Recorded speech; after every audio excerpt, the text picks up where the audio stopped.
Imagine stepping under cold water and feeling your entire body recoil instantly. The shock is primal, a lightning bolt of instinct, reminding you that cold once meant danger.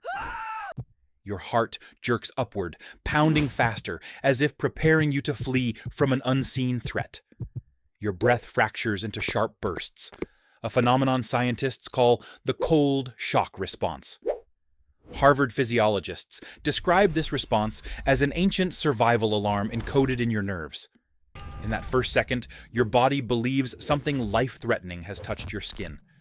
The blood vessels near your surface snap shut, forcing warm blood deeper toward vital organs. Your lungs attempt to overcompensate, pulling in rapid breaths to stabilize oxygen delivery. This is why the cold feels like drowning in air instead of water. But here comes the first twist. This violent reaction is not a malfunction, it is preparation. Your nervous system releases a surge of norepinephrine, spiking as much as 530%.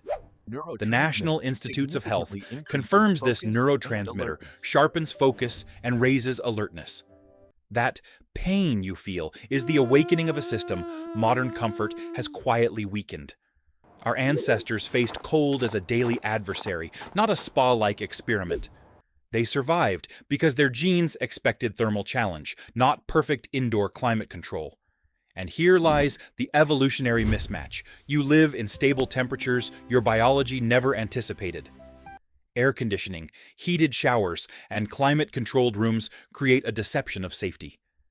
Your cells, however, still wait for the signal that discomfort brings repair. Cold water delivers that signal with ruthless clarity, forcing your metabolism back to attention. You may think the panic is a sign you should stop, but it is actually a sign you should listen. The Mayo Clinic notes that sudden cold exposure activates metabolic pathways normally dormant.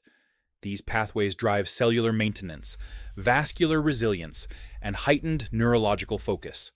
So, the discomfort is not punishment, it is communication between your ancient genes and your modern life. But here's the real twist. The longer you stay, the calmer the storm becomes.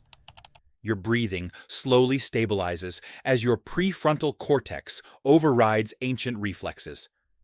This is your first moment of control, the birth of top-down regulation over primal fear. Beneath the shivering, a strange clarity begins to form, as if your mind steps into sharper resolution. You expected chaos, yet your body orchestrates a rising order beneath the cold. And just when the cold seems unbearable, something remarkable waits beneath the surface.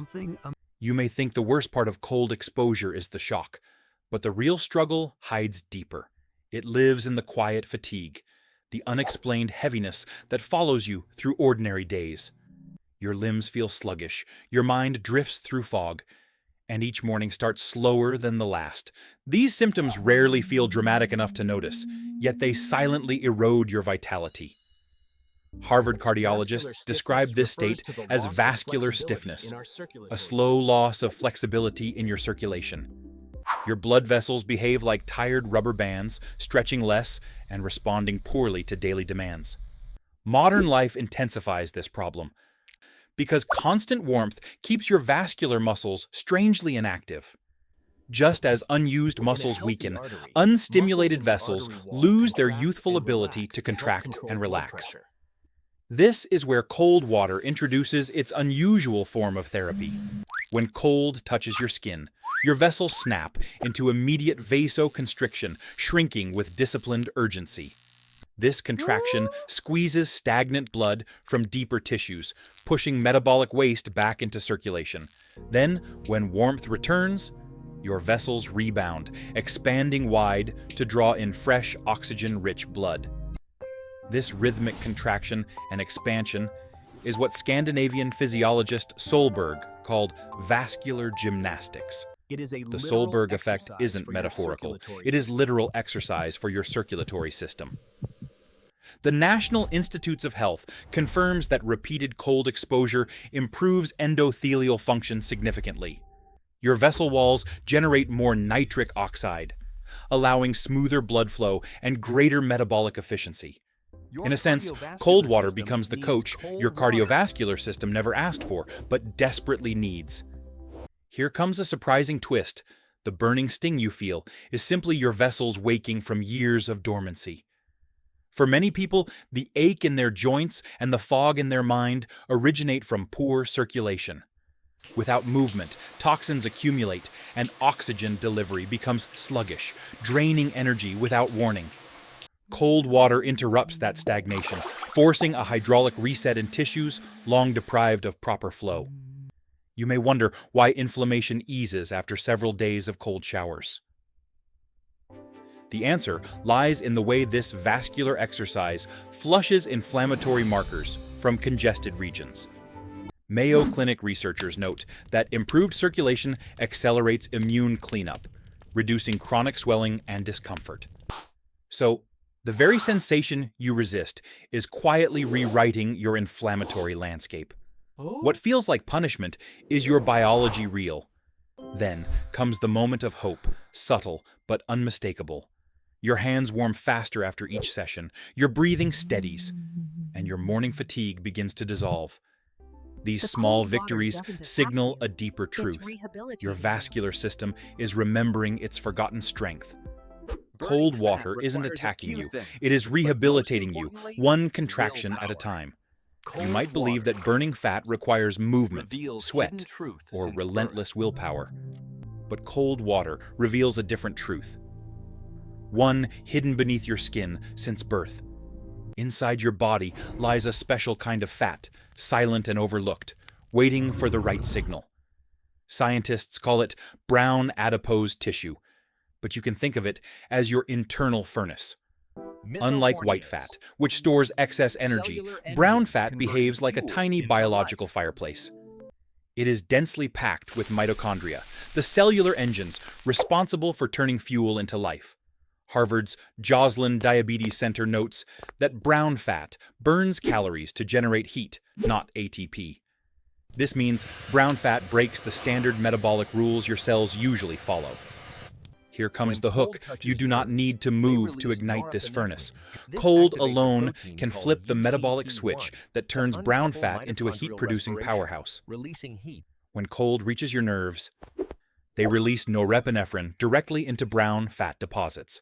This triggers a protein called UCP1 to uncouple mitochondrial respiration, releasing heat instantly. The National Institutes of Health describes UCP1 as the spark plug for thermogenesis. Instead of producing usable energy, your mitochondria deliberately waste it as heat, burning fat rapidly. This process rewrites your metabolic script, shifting you from energy storage to energy expenditure.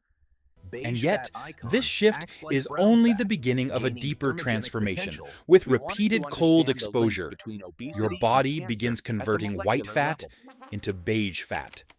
Beige fat behaves like brown fat, gaining thermogenic potential once activated by cold. Researchers at the University of Copenhagen call this process metabolic remodeling.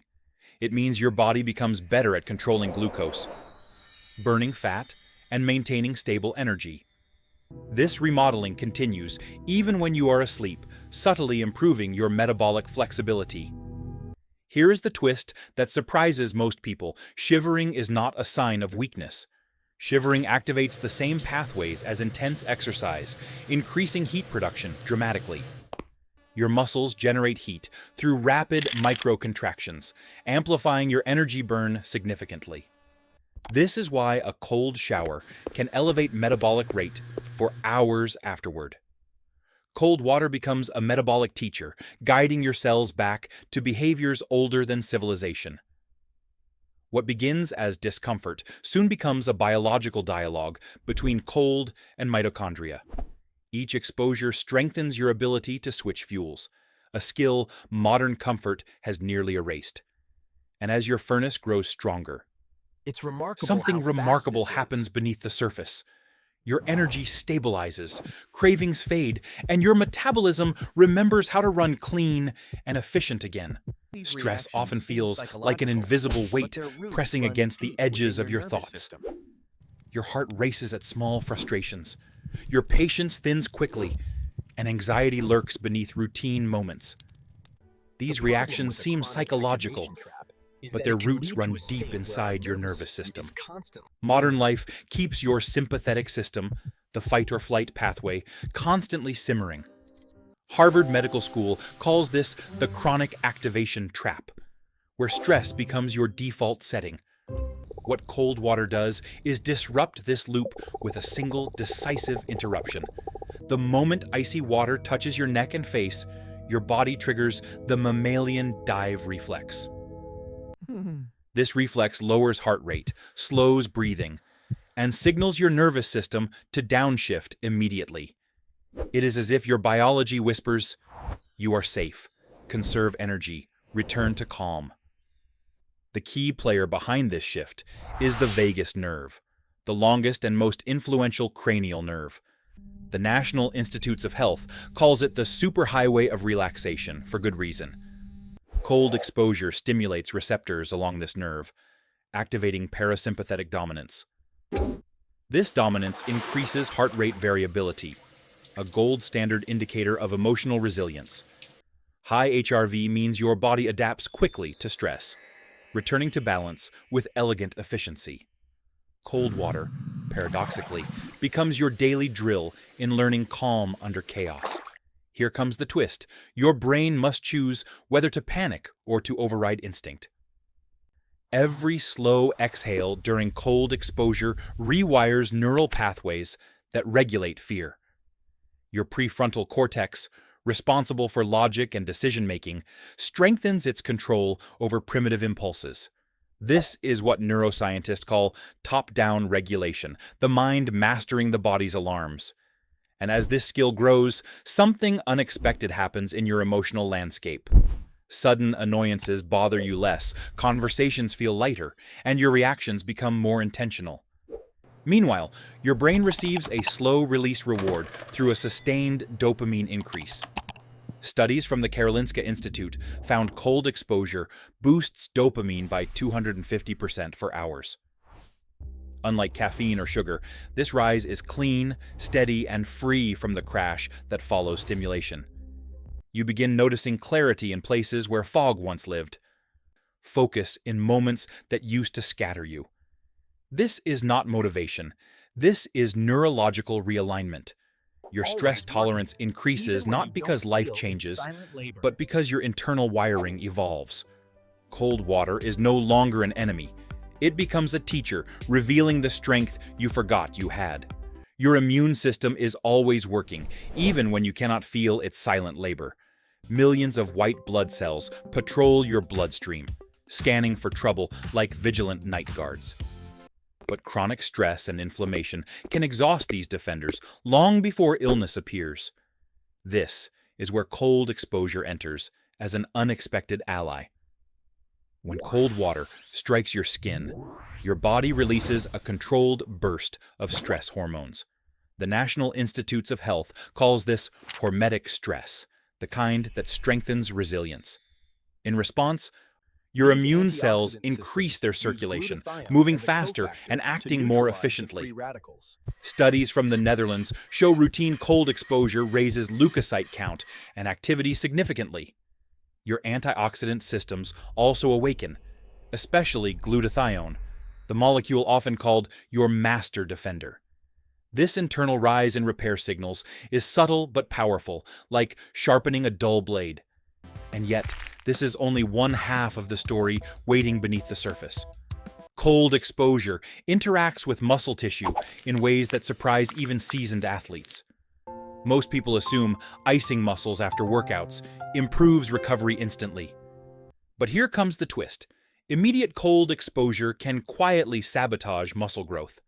The Mayo Clinic explains that hypertrophy requires a small burst of inflammation after training.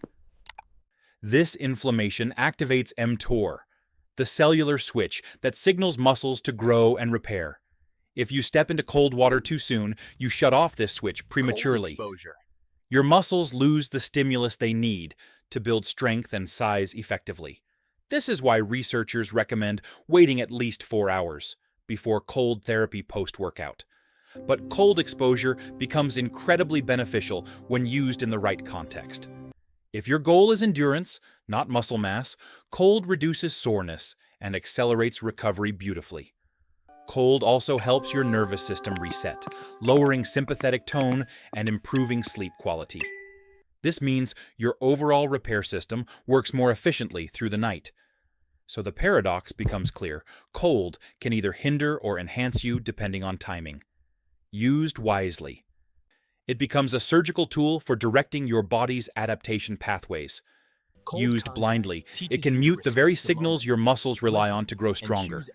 Yet, beneath this complexity lies a simple truth. Your body thrives when stress and recovery align. Cold exposure teaches you to respect timing, to listen, and to choose adaptation over impulse. Cold showers can feel empowering, but their power demands responsibility from the very first moment. Your body is adaptable, yet it is not invincible, and cold can overwhelm without warning signs. The heart is especially sensitive, responding instantly to sudden temperature shifts with electrical precision. For people with cardiovascular issues, this abrupt stress can trigger arrhythmias or dangerous blood pressure spikes. The Mayo Clinic cautions that rapid cold immersion increases cardiac workload significantly. This is why understanding your limits is not fear. It is intelligence shaped by biology. Another hidden danger is afterdrop, the curious phenomenon where body temperature continues falling after exposure. Your warm blood resurfaces too quickly, cooling your core instead of restoring heat safely. This is why every cold session must end with gentle rewarming, not abrupt temperature swings. Still, cold exposure remains remarkably safe when practiced with intention and awareness. The simplest and most effective rule is the 30-second principle for metabolic benefit. 30 seconds of cold at the end of your shower delivers nearly 80% of the physiological impact. This rule is supported by findings from Scandinavian cold adaptation research. If full-body cold feels overwhelming, target the high-impact zones instead. The neck, chest, palms, and soles contain dense thermoreceptors that activate systemic responses quickly. Cooling these areas trains your nervous system while keeping overall exposure manageable. Your breath becomes your anchor, especially when panic rises with the first icy shock. Box breathing. Inhale 4 seconds, hold 4, exhale 4, hold 4, stabilizes your heart's rhythm immediately. This breath turns chaos into control, allowing your brain to reclaim authority over instinct. And as your tolerance grows, cold begins shaping your psychology as much as your physiology. You learn patience through shivering, courage through discomfort, and clarity through deliberate exposure. But here comes the twist. The real transformation rarely happens in the shower itself. It happens in the quiet moments afterward, when calm settles like snowfall across your thoughts. Your mind feels lighter because survival stress has softened, replaced by a steadier internal trust. This trust reminds you that resilience is not a personality trait, but a trainable biological skill. Cold exposure simply reveals the strength your body has been quietly carrying all along. Respect it, practice it, and let your body guide the pace of your adaptation. Because 30 days of cold showers do more than toughen skin. They reshape the way you meet stress. Hope this video was valuable to you, and see you in the next one.